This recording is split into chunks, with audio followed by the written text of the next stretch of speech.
Malam, rekan menyaners di benua Atlantis yang saya cintai. Kita ketemu kembali di serial Atlantis series yang ke-76. Izinkan sebelum memulai kita add dulu ya. Mas Agung masuk. Wah, Mas Agus Bre ini tumben ini. Kita tunggu sebentar kan narsum kita Mas Agung. Halo Pak. Halo Mas Agung. Ya. Malam. Malam Pak. Kita tunggu dulu Mas narator kita, Mas Novian. Mas Novian. Oke. Novian. Nah, Novian. Oh, Bu Nur juga ada ini. Novian Adi Nugroho.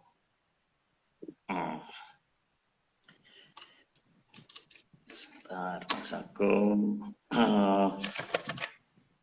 Hari ini Jakarta hujan terus, Mas Agung. Oh, enggak. Di tempat saya nggak begitu, Pak. Iya. Hujannya cuma sekali-kali aja, jadi tidak dari pagi sampai malam sih enggak, cuma berapa menit. Iya. Oke. Ini Mas Novian belum masuk nih. Selalu ya, kalau yang kedua itu selalu susah ya. Saya tadi juga 3 kali Pak nyoba masuknya. Masuk pertama tuh cuma kelihatan gelap doang, terus saya keluar, terus nyoba masuk lagi, masih gelap doang, keluar, masuk lagi, baru bisa masuk. Gitu. Mas Novian, tolong keluar dulu Mas. Mas Vian, terus masuk lagi. Ini saya invite beberapa kali nggak bisa.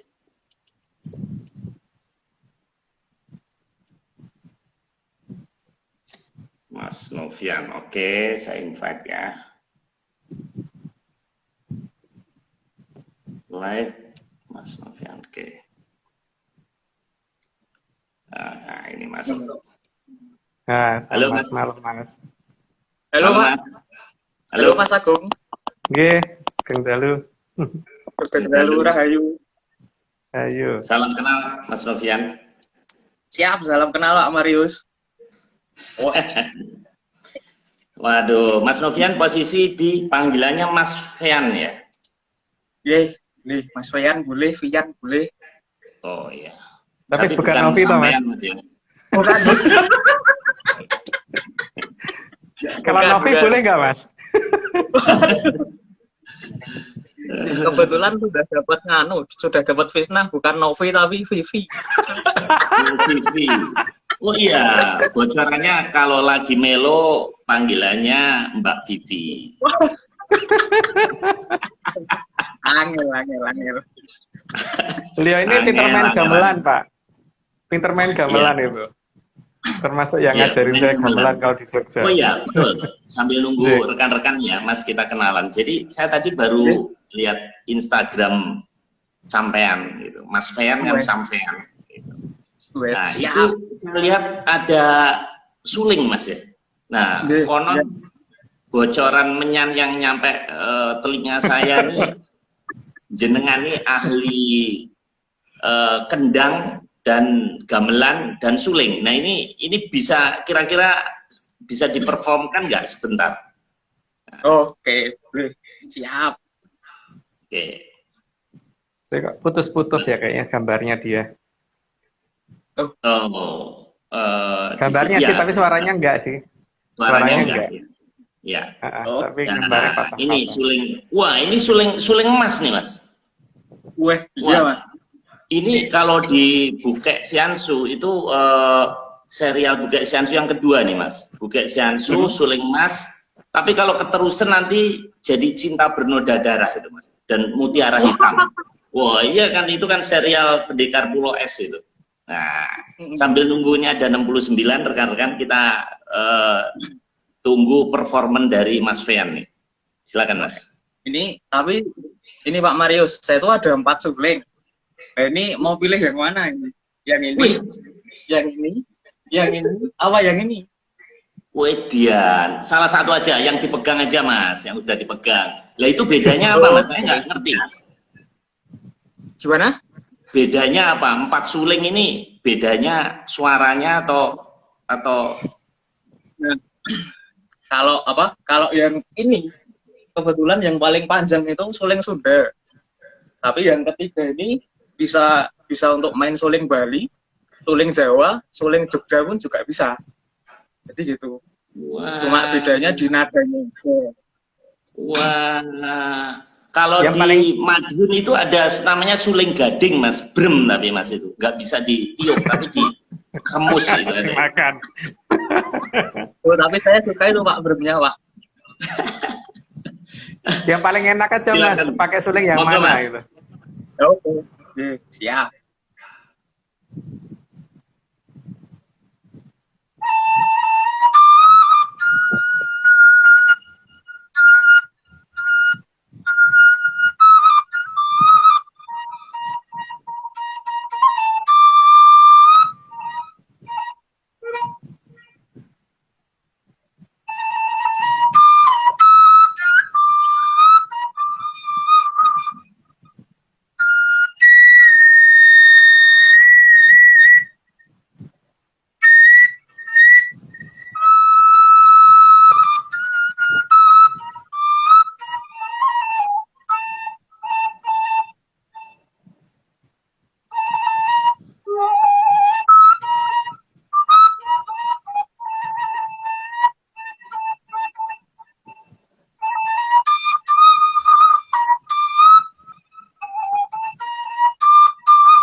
Mas. Wah, dasar. Es lilin Mas ya?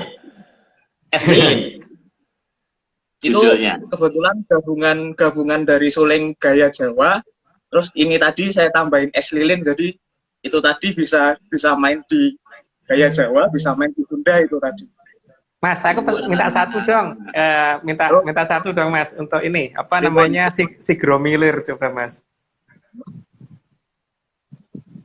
Nah, tuh ujian. Oh pasti bisa. Oke. Tapi ini ada salah-salah, mohon maaf ya Mas Agung. Oh, tak mungkin salah, yang salah itu saya malah. Dengan betul mungkin salah. Ada dosennya Mas Fian loh, ada Bu Nur Sudiati loh dari ISI.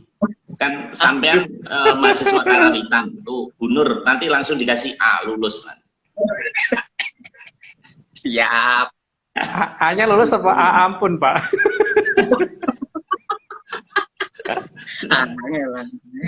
Monggo Mas.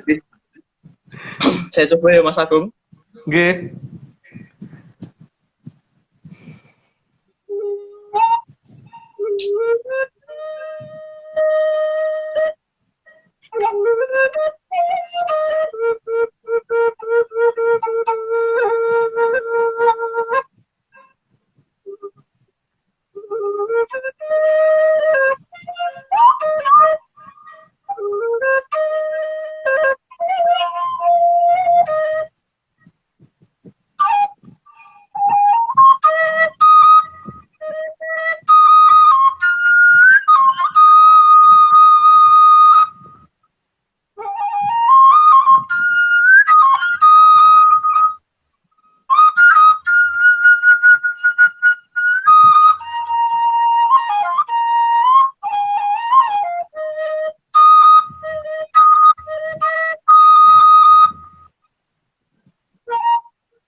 Keren.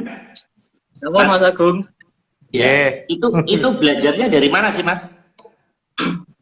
Nah, kalau untuk belajar, sebenarnya kalau untuk suling sendiri, saya itu dulunya secara otodidak. Jadi ketika di Sanggar, di rumah Cangkem itu, kebetulan kok Om Pardiman sama Unggul itu kok main suling. Nah, dari situ saya tertarik, lalu masuk SMKI itu juga kebetulan otodidak sih. Jadi di SMKI belum ada pelajaran suling, baru setelah diisi semester 5. Itu muter-muter. Iya. Muter-muter. Halo. Nah, ini sinyalnya kurang bagus, Mas Agung. Iya, karena itu sekarang sudah mulai kembali. Oke. Ya. Oke, Mas. Itu kalau suling Mas tuh ada punya 4 jurus, Mas. Nah, tadi yang Anda mainkan itu, yang Mas Pian mainkan itu namanya Lohai Sanhwat. Jadi ilmu kipas pengacau lautan. Nah, itu Kim Moeng. Kan dia muridnya Bukek Xiansu tuh. Nah, Kamusin. Nah, itu tadi yang baru dimainkan itu. Oke. Saya ucapkan terima kasih rekan-rekan semuanya yang telah malam ini. Ini Jakarta udah macet.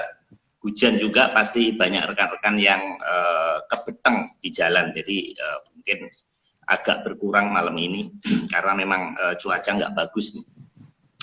Kemudian saya ucapkan terima kasih ya kepada tim Atlantis Series, Mas Agung, Mas Nogo, dan teman-teman lain, Heskel, Aryo, Pak Iwan, dan Mas Dani Argi. Kapan itu saya coba telepon sengaja, ternyata Mas Dani udah suaranya udah keluar. Saya juga ucapkan terima kasih ke Raffi ya, Raffi Rizkullah ini di Insta Story-nya selalu menyebut, mempopulerkan di Melbourne tentang acara kita. Dan juga Mas Agung, kita rencana Rabu depan ya, Rabu depan kita mau ngadain Zoom, rekan-rekan, namun nanti kita tunggu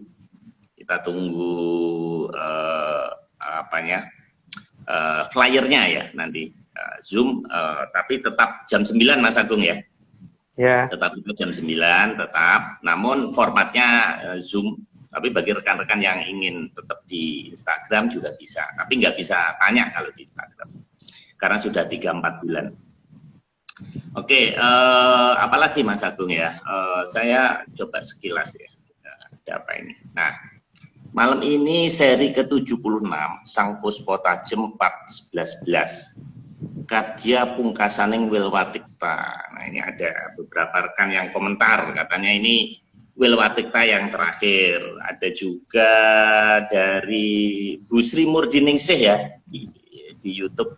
Terima kasih, katanya kaosnya cantik. Wah, itu bukan bikinan saya, Bu Sri, itu dari rekan-rekan tim Atlantis. Makasih sudah menerima kaos dari kami. Nah, ini Mas Agung, ada beberapa catatan dalam seminggu terakhir. Ini ada rangkaian catatan gempa di Ambarawa ya, itu berturut-turut. Ini banyak sekali, ini kiriman dari Mas Nogo dan rekan-rekan tim Atlantis nih. Nah, sampai 26 gempa. Nah, sumbernya dari BMKG tanggal 23 Oktober kemarin. Nah, ini 26 kali. Nah, ini di Serat Jangka Jayabaya ternyata sudah ada. Nah, ini Kacrita wonten Bengawan. Pan ing woro ketangga minggih mukti. Suli wirayat wau longsor pecaing hargo. Ingkang tirta amili awor lan lendut lan rawa pening bahrawa mubal geni keh jalmo. Nah, itu saya nggak ngerti artinya.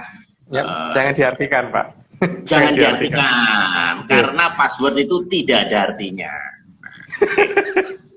Kemudian ini kiriman dari Mbak Wijayana. Oke, terima kasih. Kita nggak putar karena waktunya habis. Masih banyak sih teman-teman yang mengirim, tapi saya rasa nanti kita bahas di Zoom Rabu menyan depan. Oke, Mas Novi, Mas Vivi. Ini Mas, ini Vivi kanan apa Vivi kiri nih Mas ini? Saya bingung. Karena kan ada 2 Vivi nih. Wah, udah 15 menit Mas, ini dimarahin teman-teman nih, udah 101. Nah, kita mulai, nanti kita bercanda sendiri. Ini mohon maaf saya nggak bisa lihat ininya ya, chat bawahnya. Sebenarnya saya pengen komentar, karena sekarang IG itu cuma 2 baris gitu. Jadi saya nggak bisa ngikutin komen-komen rekan-rekan. Silakan bereuni di chat di bawah. Silakan Mas, saya persilakan mulai slide pertama. Oke. Pertama, kesejukan dan kesucian air dari aliran Amartasari sangat terkenal di banyak negara lain, sehingga membuat beberapa orang dari negara lain menginginkan juga air suci tersebut. Ya, dalam hal ini tentu bisa kita lihat ini ya, di beberapa negara bahkan berusaha mengcopy gitu. Ya, meniru. Kalau saya pikir gitu ya. Tapi kan mereka merasa bahwa asalnya dari mereka, yaitu itu hak mereka. Tapi kalau misalkan asalnya dari mereka, air yang sebersih itu di negara dia nggak ada seharusnya gitu. Tapi ya hanya di negara kita, itu versi saya. Oh iya, tapi sebelumnya ini harus diingat ya, ini adalah dongeng. Jadi yang namanya dongeng itu jangan dipercaya gitu. Jadi untuk disclaimer dulu di awal saya ngomong ini dongeng. Dongeng itu tidak boleh dipercaya. Tapi kalau percaya monggo. Tapi yang jelas ini bukan untuk dipercaya. Itu ya. Oke, lanjut dulu Mas. Oke. Kedua, aliran Amartasari ini dijaga sangat ketat sehingga tidak semua orang bisa mendekati aliran tersebut. Ya, kalau tidak dijaga pasti kelihatan nama kita sekarang nih paling tidak. Makanya dijaga ketat supaya tidak kelihatan. Dan ini Mas Vivi kiri dan Vivi kanan lagi muter-muter. Halo Mas. Halo. Lanjut Mas. Oke. Namun di perbatasan bagian barat dari Sungai Brantas ada sebuah desa yang tidak dijaga. Karena semua masyarakat di desa tersebut tidak akan mengizinkan orang asing masuk dan mendekati aliran Amartasari atau Sungai Brantas. Ya, ada wilayah itu harusnya ada di Barat Brantas ya.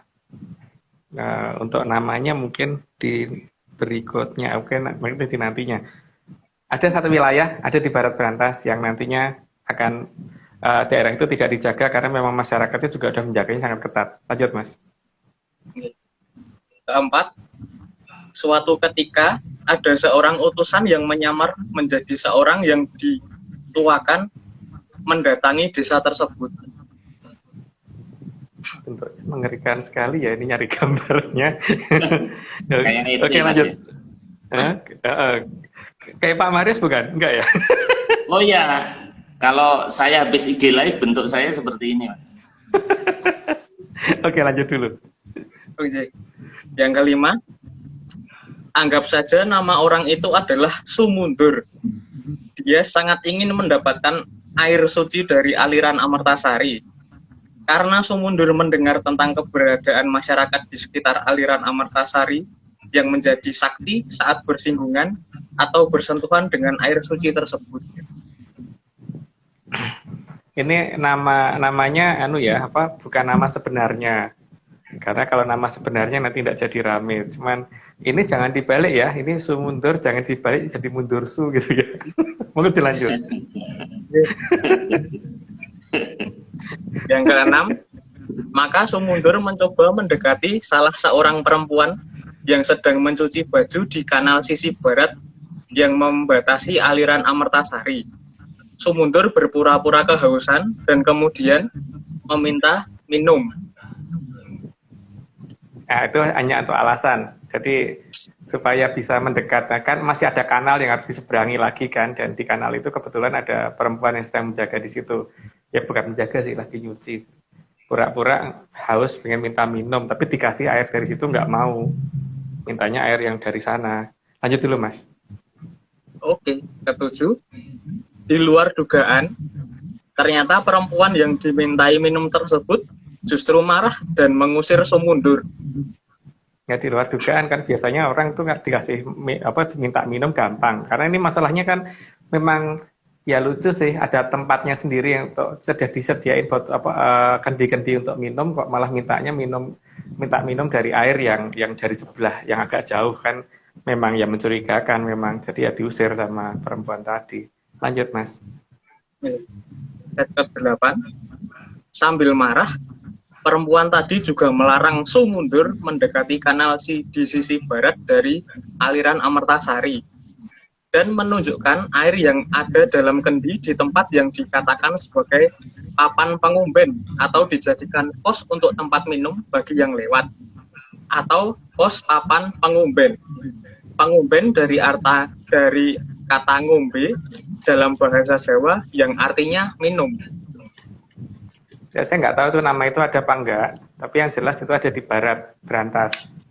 Dan tempat untuk minum tuh ada dan sangat dekat, tapi karena orang ini aneh, makanya minta air dari yang di seberang sana, karena kan untuk mencapai ke aliran Amertasari harus menyeberangi kanalnya dulu, dari kanalnya baru bisa ke aliran Amertasari. Nah ini kan lucu kalau misalkan di pinggir aja sudah ada banyak kendi-kendi yang ditaruh untuk orang kalau kehausan minum, kok malah minta dari sana. Gitu, maka sambil diusir, sambil disuruh minum itu udah ada tempatnya kok minum dari tempat yang lain, minta yang lain. Dan apakah nama papan pos pengumben itu ada apa enggak, saya nggak ngerti. Tapi ya seharusnya itu ada di barat Brantas. Lanjut Mas. Oke. Slide ke-9, karena gagal mendapatkan air dari aliran Amertasari, Su mundur marah lalu mengambil kendi dan melempar ke perempuan tersebut. Ya ini memang tambah aneh kan sebenarnya, kalau memang haus kan harusnya diminum dari, ada air kok nggak diminum malah dipecahin gitu. Lanjut Mas. Ke-10, Su mundur juga memecahkan semua kendi yang ada di situ. Situasi menjadi tegang sehingga penduduk desa mulai berdatangan. Ya pada kaget sih, kalau ada suara perang gitu kan, ya tentu saja ya banyak yang berusaha untuk mencari tahu ini sebenarnya ada kejadian apa gitu. Lanjut Mas. Slide ke-11, kerumunan orang menjadi semakin banyak dan jika dibiarkan akan ada hal yang tidak baik bisa terjadi. Ya, ya namanya orang makin biasanya kan memang begitu ya. Orang banyak itu kalau secara psikologis biasanya kan makin banyak itu berarti biasanya logikanya turun. Atau lebih gampang diarahkan untuk jadi ngamuk atau jadi enggak, atau jadi lebih baik gitu, biasanya begitu. Tapi itu kata saya loh, tapi kalau kenyataannya saya nggak ngerti seperti apa. Jadi kerumunan ini akan menjadi tidak baik jika dibiarkan, maka harus ada yang menangani. Lanjut Mas. Slide ke-11, kerumunan orang menjadi semakin banyak dan jika dibiarkan akan terjadi hal yang tidak baik. Terus? Ya, itu kan udah dibaca tadi. Oke, maaf Mas. Ya. Slide ke-12, demi menjaga ketentraman wilayah di sisi barat dari aliran Amertasari, maka Sang Hyang Hapsari Cilincing sebagai dandiang aliran air suci tersebut meminta agar kerumunan bubar dan beliau memohon Sang Hyang Locaya datang ke lokasi papan pengumben. Ya, karena kalau diselesaikan sendiri kan mungkin kurang baik, maka mungkin meminta pimpinannya yang dari yang penguasa di situ yang diminta untuk menyelesaikan masalah di daerah papan pengumben tadi. Lanjut Mas. Slide ke-13, Sang Hyang Locaya yang datang bersama Mahapatih Megamendung langsung mendatangi lokasi. Kedatangan mereka berdua bagaikan sebuah sinar daru yang turun dari kayangan. Karena mereka bukan manusia, sudah bukan manusia, karena sudah masuk di alam lelembut, sehingga pada saat datang juga membawa ada perbawanya ya, ada wibawanya yang mereka bawa dan yang dimiliki sejak dulu ketika masih jadi manusia, karena kan memang ditugaskan oleh Sri Adi Joyoboyo untuk menjaga wilayah aliran itu beliau, sehingga datangnya kayak sampai seperti daru yang berwarna seperti itu, kata Babat Menyan. Lanjut Mas. Slide ke-14, maka terjadilah adu debat antara Sang Hyang Locaya dan Sumundur. Ya, jadi adu debat, dan ini menjadi makin lama makin besar masalahnya, makin ini ya, makin tajam sebenarnya pembicaraannya, tapi pembicaraannya apa tidak kita share di sini. Lanjut, Mas. Slide ke-15. Akhirnya Sumundur terdesak dan mulai mundur. Karena Sumundur hanya tahu teori saja dan laku yang sebenarnya tidak bisa diterapkan, maka dari itu Sang Hyang Locaya terus mendesak ke utara agar dia kembali ke asalnya. Meskipun di sini Sang Hyang Locaya tidak melukai, bahkan tidak mengadakan serangan sama sekali, Sumundur tetap terdesak dan mundur terus. Sesuai namanya ya. Gitu. Dan di sini tidak ada kekerasan yang dilakukan, cuman didesak dengan kekuatan yang tidak diperhitungkan oleh yang membuat keributan tadi, sehingga dia akhirnya hanya terdesak mundur dan terus mundur gitu sampai di suatu tempat. Lanjut, Mas. Oke. Slide ke-16. Akhirnya Sumundur menyerah dan memilih balik arah serta pergi ke arah barat menuju tempat Sang Adipati Tugelan. Ini juga nama yang saya bukan nama sebenarnya ya. Jadi ya anggap aja ini nama komik gitu. Lanjut, Mas. Slide ke-17. Tempat menyerahnya Sumundur ditandai dengan nama kapok atau menyerah tanpa isyarat. Lokasi atau tempat tersebut berada di sisi barat utara dari aliran Amertasari.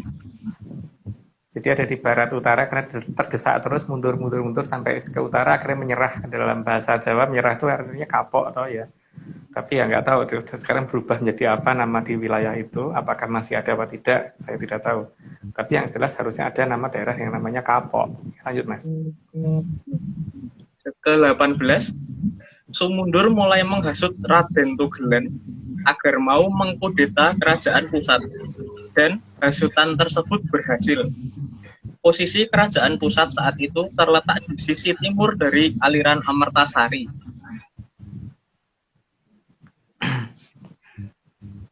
Itu cerita dongeng ya, jadi tidak wajib dipercaya. Lanjut, Mas. Slide ke-19. Mereka berdua mulai merancang suatu rencana agar bisa mengerahkan pasukan ke timur.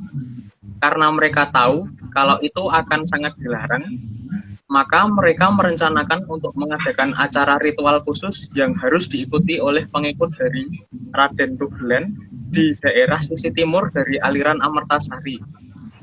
Dan di sana sudah dipersiapkan berbagai macam senjata. Dalam strategi mereka, pasukan yang datang pun harus tidak tahu kalau akan disuruh mengadakan serangan. Karena sudah ada ini ya, pernyataan dari Mpu Barada waktu itu bahwa siapa yang menyeberang aliran ini dan kemudian melakukan dengan tujuan perang, maka dia pasti akan kalah sehebat apapun gitu. Maka di sini tidak ada yang berani melanggar. Berarti kalau menyeberang seharusnya tidak menggunakan alasan akan perang, maka yang diseberangkan tidak boleh diberitahu kalau dia akan mengadakan serangan. Lanjut, Mas. Slide ke-20. Raden Tugelan meminta izin ke Keraton Pusat agar diizinkan mengadakan acara ritual di sisi timur dari aliran Amertasari. Raden Tugelan juga menyeberangkan para pengikutnya yang di barat menyeberangi aliran air Amertasari di sisi timur. Sebenarnya cukup curang sih ini, tapi ya itu sudah pernah anggap aja itu dongeng. Tapi yang paling jelas di sini adalah ada dua kejadian kebetulan di pusat kerajaan itu. Yang pertama tentang akan adanya hari besar yang akan dilakukan sehingga ada alasan untuk mengadakan ritual. Yang kedua memang di kerajaan tersebut sedang akan ada persiapan untuk pernikahan putra mahkota. Sehingga ada alasannya jadi tambah kuat kalau alasannya mendatangkan orang untuk bantu persiapan. Gitu, lanjut, Mas. Oke. Slide ke-21. Penguasa pada masa itu tahu dengan pasti bahwa yang menyeberang aliran Amertasari dengan tujuan berperang pasti akan apes oleh kekuatan dari Amertasari. Oleh sebab itu, Raden Tugelan dan pengikutnya diizinkan menyeberangi aliran tersebut dengan dijaga ketat pasukan di sepanjang aliran.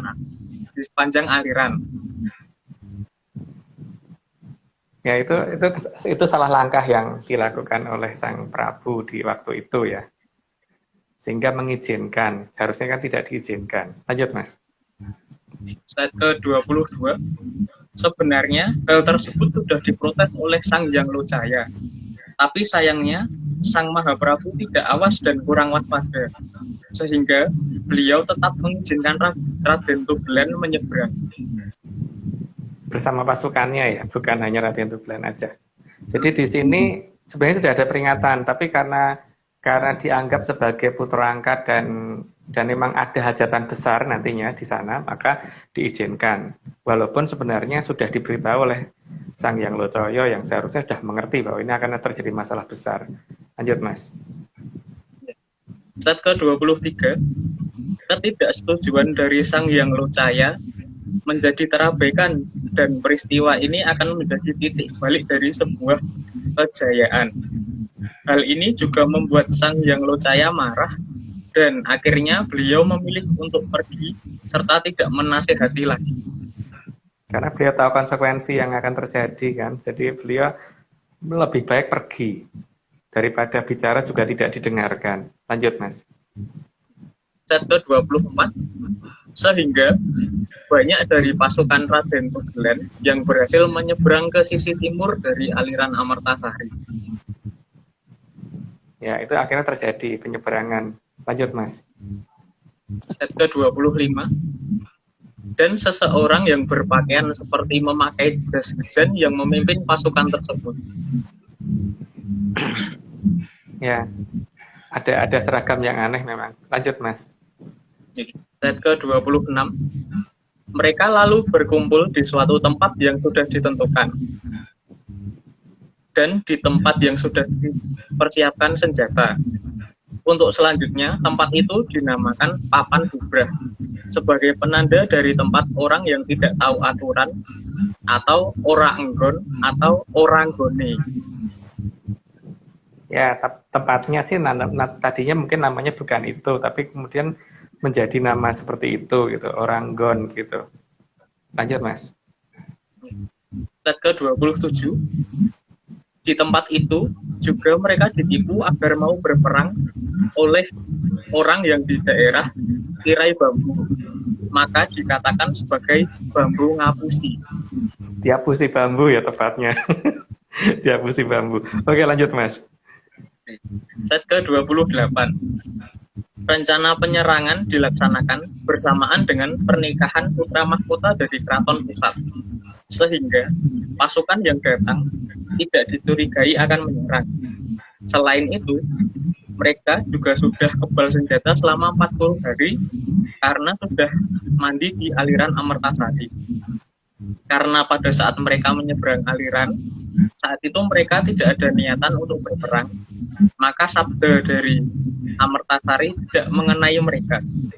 Jadi, strategi mereka menyeberang adalah dengan niat ritual dan merayakan perayaan pernikahan sang putra mahkota. Jadi betul-betul memang tidak tahu ya pada saat mereka akan menyeberang itu akan melakukan apa gitu. Sehingga mereka hanya punya dua tujuan, merayakan hari besar sama akan ikut berpartisipasi dalam acara yang hajatan di keraton pusat gitu. Ikut meramaikan itu gitu kan. Jadi mereka juga tidak tahu, karena tidak tahu maka mereka tidak terkena kutukan untuk untuk menyeberang untuk perang. Itu tidak terkena itu, sehingga mereka malah kebal senjata. Lanjut, Mas. Slide ke-29. Sang Raden Tugelan juga akan ikut mengiringi proses pernikahan sang putra mahkota. Sehingga keberadaannya ada di dekat sang putra mahkota karena sudah dianggap sebagai adik yang sangat disayangi.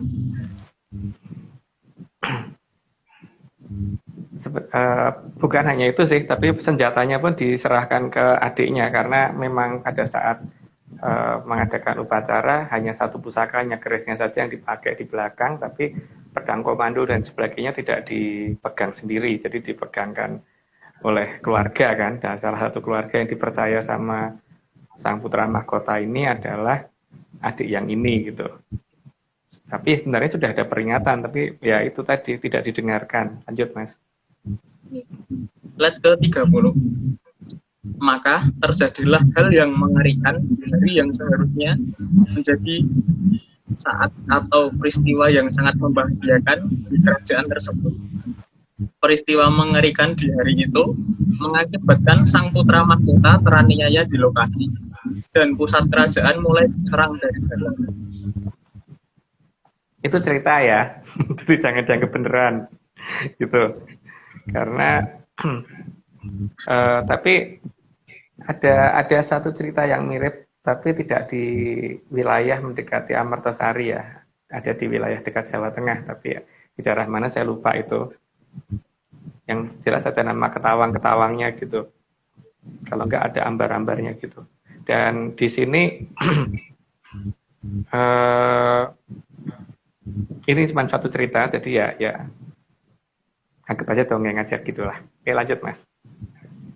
Slide ke-31. Dalam serangan tersebut, pasukan penyerang semuanya kebal senjata selama 40 hari karena sudah mandi air suci dari aliran Amartasari. Sehingga pasukan dari kerajaan pusat memilih untuk menyingkir dari Sang Mahaprabu diamankan dan pergi ke arah danau besar yang berada di sisi timur dari kerajaan dengan maksud menghubungi Adipati Klungkung agar menasihati Raden Tugunarti. Sebenarnya di dalam kasus ini pihak dari sang putri yang sebetulnya umurnya juga lebih tua dari putra mahkota itu sudah memberikan peringatan karena memang ya pertitis sekali orangnya. Jadi dia sudah berkali-kali, kalau nggak salah mulai dari 2 bulan sebelumnya itu sudah diingatkan sekali tuh bahwa jangan pernah menitipkan pusakanya sendiri karena beliau kan memang hanya bisa dibunuh dengan menggunakan pusakanya sendiri. Selain itu, pusakanya sendiri dia nggak akan bisa karena memang kebal senjata sang putra mahkota itu. Dan kondisi itu sayangnya tidak didengarkan. Dan maka terjadi hal seperti itu, maka terpaksa sang Mahaprabu begitu peristiwa itu terjadi karena pamong dari yang menyerang itu dulu adalah salah satu adipati di dekat satu danau besar yang ada di timur dari kerajaan tersebut, maka beliau berusaha mendatangi wilayah itu supaya sang adipati mau datang untuk menasihati kesalahpahaman ini gitu. Lanjut Mas. Slide ke-32. Sang Mahaprabu berusaha menghubungi Adipati Klungkung di Kadipaten Garuda yang pusat kerajaannya berada di kota Bali, Bandung. Kadipaten Garuda itu mungkin kalau salah ngucap mungkin huruf terakhir bisa hilang ya. Kalau huruf terakhir hilang nggak tahu tuh jadinya apa itu, Garu atau Garut atau apa itu. Nah, itu ada di sisi timur dari danau besar yang ada. Dan danau besar itu dulu pernah ada tapi sekarang sayangnya sudah tidak ada, tapi paling tidak danau tadi masih tersisa beberapa nama wilayah yang menunjukkan bekas danau seperti ada nama pasir-pasir gitu, terus kemudian juga ada nama air biru gitu karena airnya mungkin bening banget juga ya. Air itu kalau dalam bahasa sana mungkin sih ya, jadi mungkin ada air biru itu apa berubah jadi apa gitu, atau banyu biru gitu ada di situ gitu. Jadi sang adipati ada di sebelah timur dan beliau belum mengetahui kalau ada masalah di kerajaan pusat, maka sang Mahaprabu berusaha mendatangi kadipaten itu gitu. Lanjut Mas. Slide ke-33.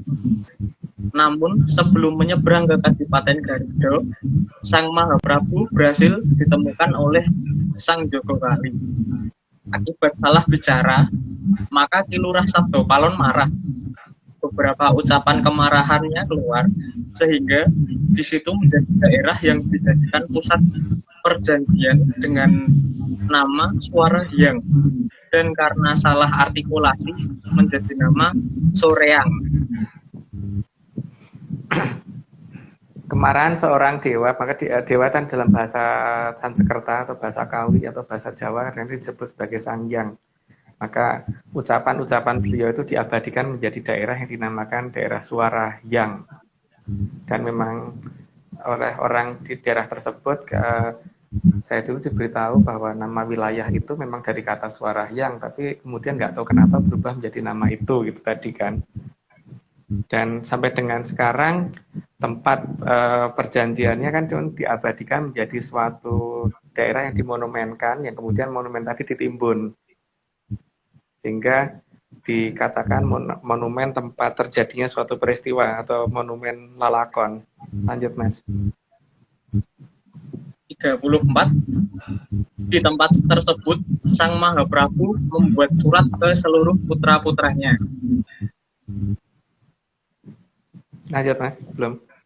Oh, mutar-mutar.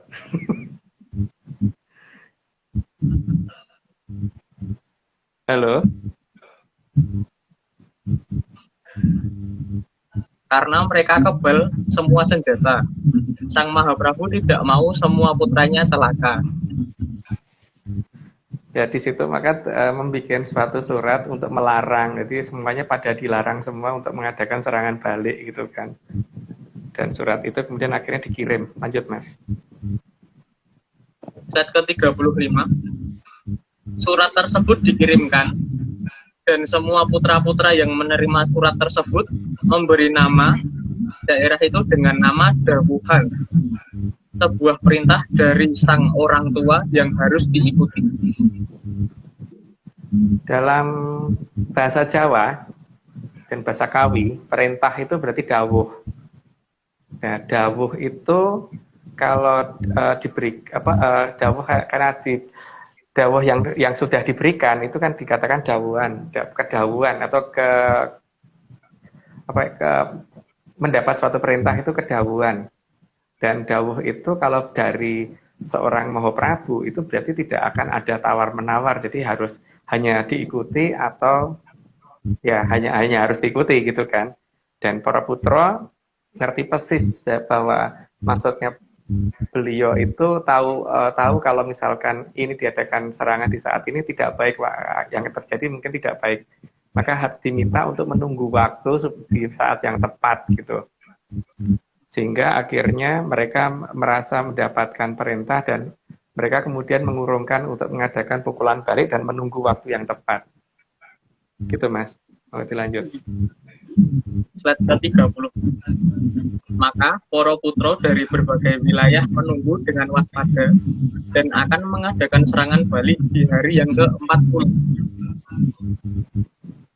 Karena memang sudah diketahui bahwa mereka hanya akan kebal selama 40 hari. Jadi setelah hari ke-40 akan diadakan pukulan balik dan semuanya mundur dulu gitu kan. Sehingga ya memang tidak pada sabar menunggu kejadian tersebut, tapi emang harus diikutin daripada nanti terjadi korban yang lebih banyak. Dan ini kemudian kan banyak putra yang akhirnya Pak milih untuk mundur, dan beberapa kerajaan ditutup supaya tidak bisa dilihat dengan menggunakan Kemayan dan Aji Panglimunan di waktu itu, sehingga tidak semua wilayah yang akhirnya bisa terlihat oleh pihak dari yang menyerang, sehingga serangan hanya terbatas di daerah kerajaan pusat, itu pun di daerah hologram depan. Jadi karena kalau zaman dulu tuh kerajaan tidak hanya sesuatu yang bisa dilihat, tapi ada istilahnya hologram depan, jadi hanya daerah bayangan depan. Jadi sebenarnya ya cukup kena prank sih. Lanjut Mas. Slide ke-37. Sebelum genap 39 hari, pasukan Raden Tugelan segera menyeberang balik ke arah barat dan membuat keraton di ujung barat sekali. Jadi cukup jauh dari aliran Amertasari. Tapi pasukannya disiapkan di garis batas sisi barat dari aliran Amertasari. Karena mereka tahu persis kalau misalkan pasukan dari kerajaan yang ada di timur, kadipaten-kadipaten di timur mengadakan pukulan balik, maka ketika menyeberang mereka pasti akan bisa dikalahkan karena mereka menyeberang dengan tujuan perang. Sehingga mereka lebih baik nyebrang balik terus menunggu dari arah sebelah barat dan mempersiapkan pasukan ada di baratnya. Ya, di sini pasukan dari sebelah timur tentu saja sudah tahu akan masalah ini kan, sehingga tidak menyeberang ke barat juga gitu.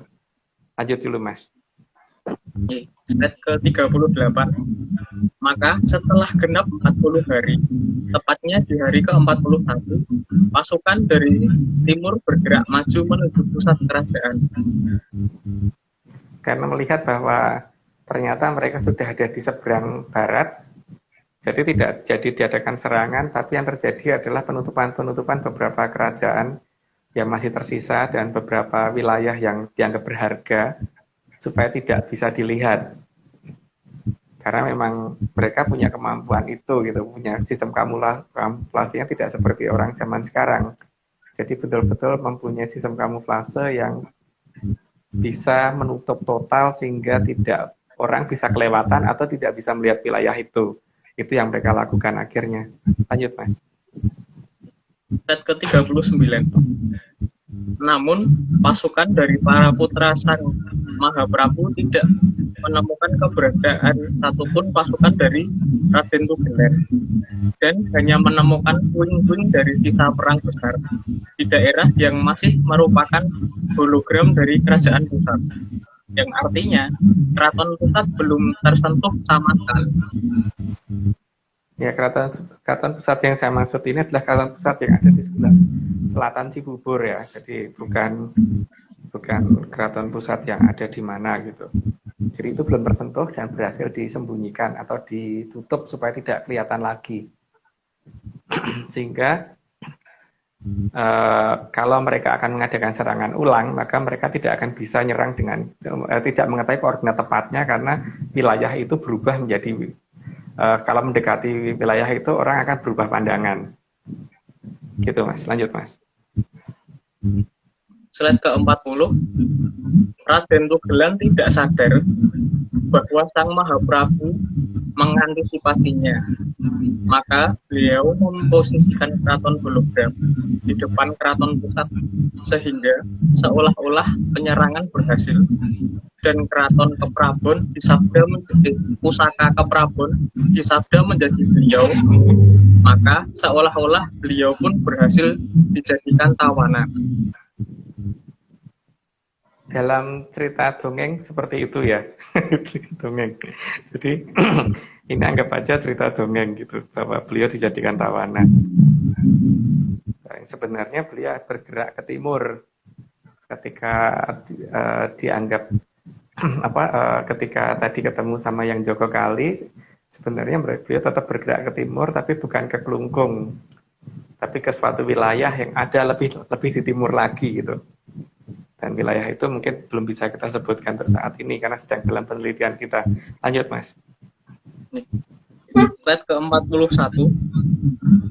Hal ini karena Sang Mahaprabu mengikuti aliran zaman dengan menggunakan mata satu.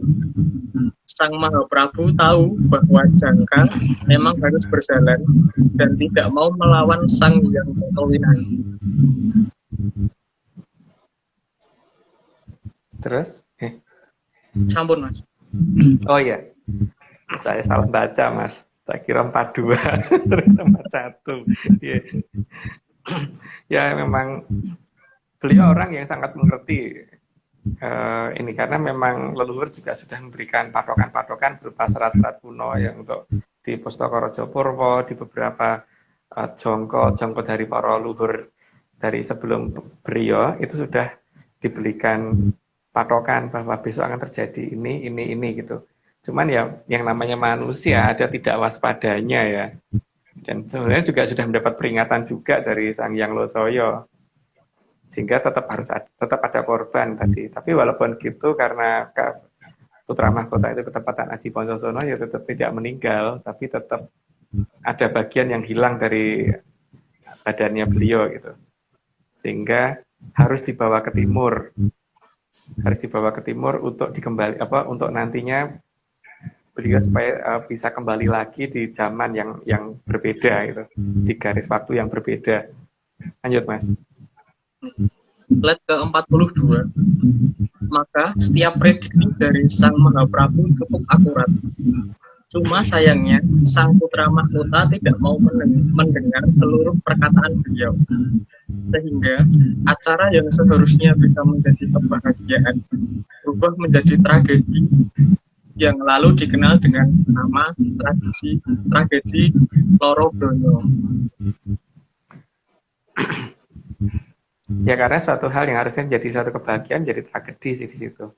Dan di sini sebenarnya bukan hanya Sang Mahaprabu yang sudah memberikan peringatan, tapi juga Sang Hyang Locoyo sudah memberikan peringatan, juga sang putri yang akan menjadi istri beliau itu juga sudah memberi peringatan. Dan itu lebih tajam sebenarnya peringatan dari sang putri, karena memang lebih ngerti seorang perempuan yang waktu itu walaupun memang sudah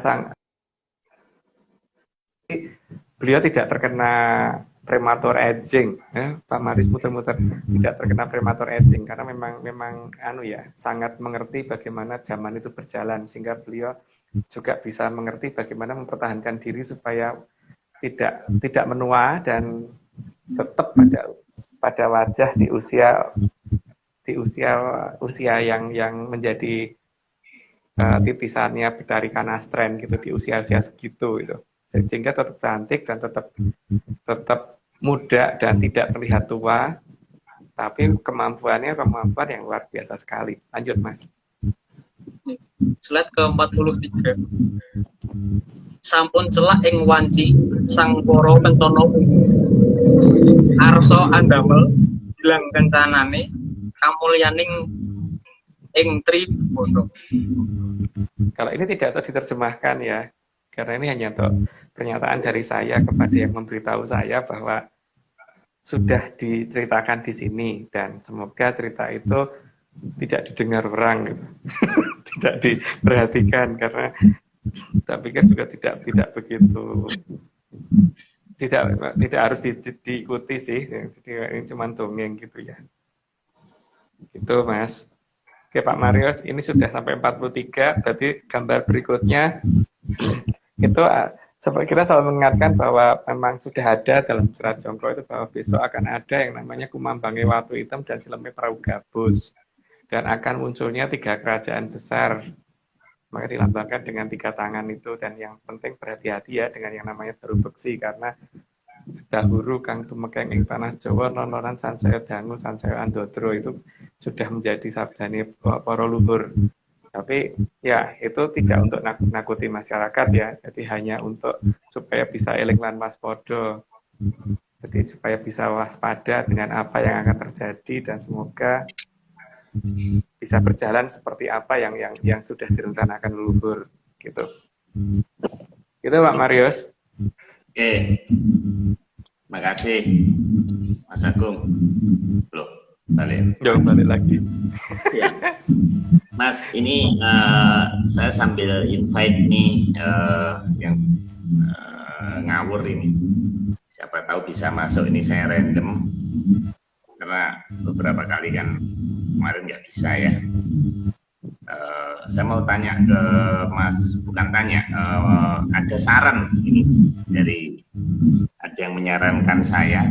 Jadi Instagramnya Mas Vivi ini ada 105, tapi yang nyuling cuman 1. Nah itu harusnya 2. Nah itu apalagi kendangnya nggak ada, Mas ya? Itu edisi khusus itu, Pak. Oh, edisi khusus. Nah, sebetulnya kalau Mas Vivi ini lebih menonjolkan keahliannya, itu Instagramnya makin bagus, Mas. Siapa tahu nanti Anda ngetop kayak Ali Mbak Tak itu. Mas Vivi ya. Tadi Mas Vivi ini Mas Vivi itu tadi katanya kuliah di SMKI ya Mas ya? Itu di SMKI Solo Mas? Kuliahnya di ISI.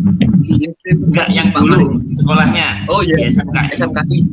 Di Solo. SMKI Jogja. Oh Jogja. Oh Jogja, oh saya pikir Solo yang jalan ke Punton itu, bukan Mas ya? Bukan Pak. Kebetulan SMKI itu ada 8 di Jogja. Dan saya di SMKI Jogja. Oh, oke. Mas, ini ada yang masuk satu kok gelap lagi nih. Kenapa ini? Nah, Anda beruntung Mas, dapat menyan. Dapat menyan lagi. Dapat kaos 100% menyan. Nah, Mas Vivi udah dapat kaosnya belum Mas? Belum. Wah. Tapi kelihatannya OTW Pak.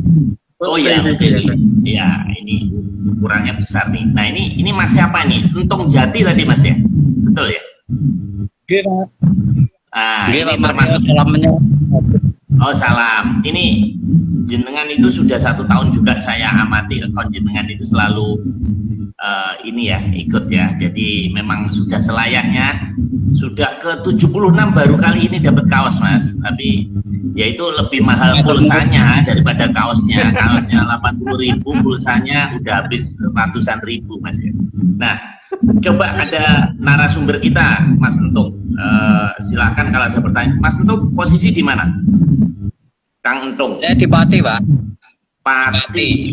Oh Pati banyak entungnya Mas ya. Banyak entung di sana ya. Banyak pohon jatinya Pak. Oh digoreng enak itu Mas, dibikin peyek Mas. Ya. Oke Mas, silakan mumpung bisa ketemu dengan narsum kita, ada pertanyaan satu saja.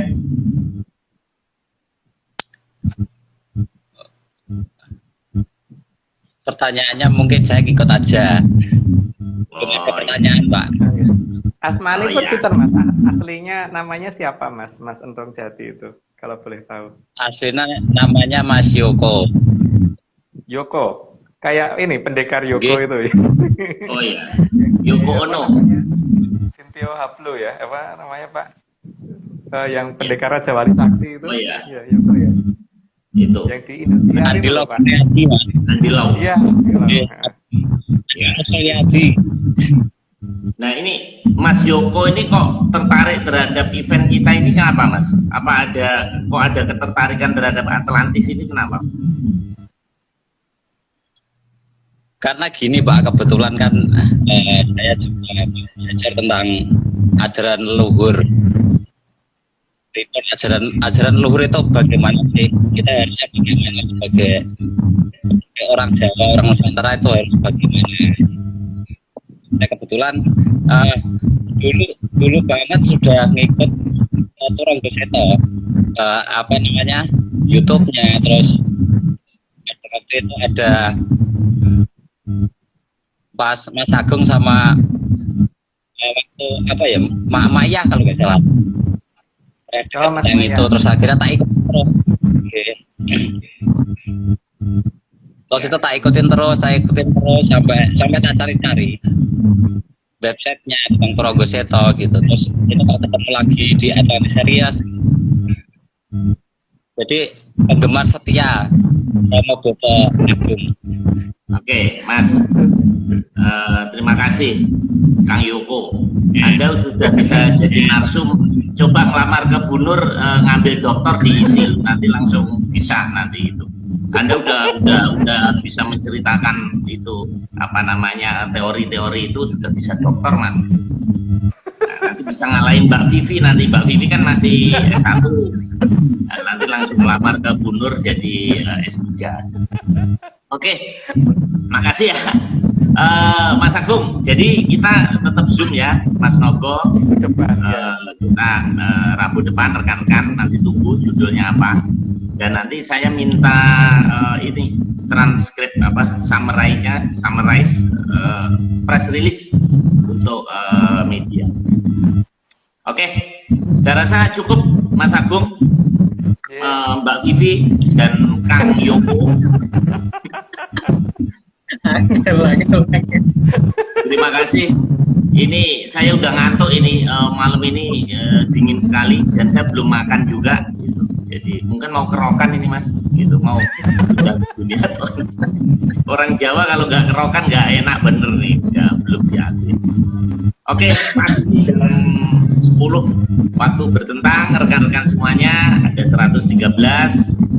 Mohon maaf apabila ada kekurangan, ada sinyal kurang bagus dan saya ucapkan terima kasih terhadap rekan-rekan pendukung acara ini, terutama Mas Ilustrator, Mas Iwan, yang misterius, lebih misterius dari Mas Agung dan Mas Nogo, karena saya sendiri belum tahu bentuknya kayak apa. Kalau Mas jadi kita ini semuanya nggak tahu nih bangsa lembut Mas, nggak pernah tahu, nggak pernah ketemu ya kayak begini aja. Ini bentuknya Mas Vivi ini aslinya kayak gini atau enggak saya nggak ngerti saya. Oh iya Mas, itu sulingnya dikasih nama-nama Mas. Jadi misalnya kiai apa atau apa, nah, dikasih nama-nama dan nanti tiap memainkan itu ada tadi kan ada yang Jawa, ada yang Sunda. Nah itu nanti bikin IG live-nya yang lebih bikin IG ini ya Mas, videonya lebih bagus lah gitu.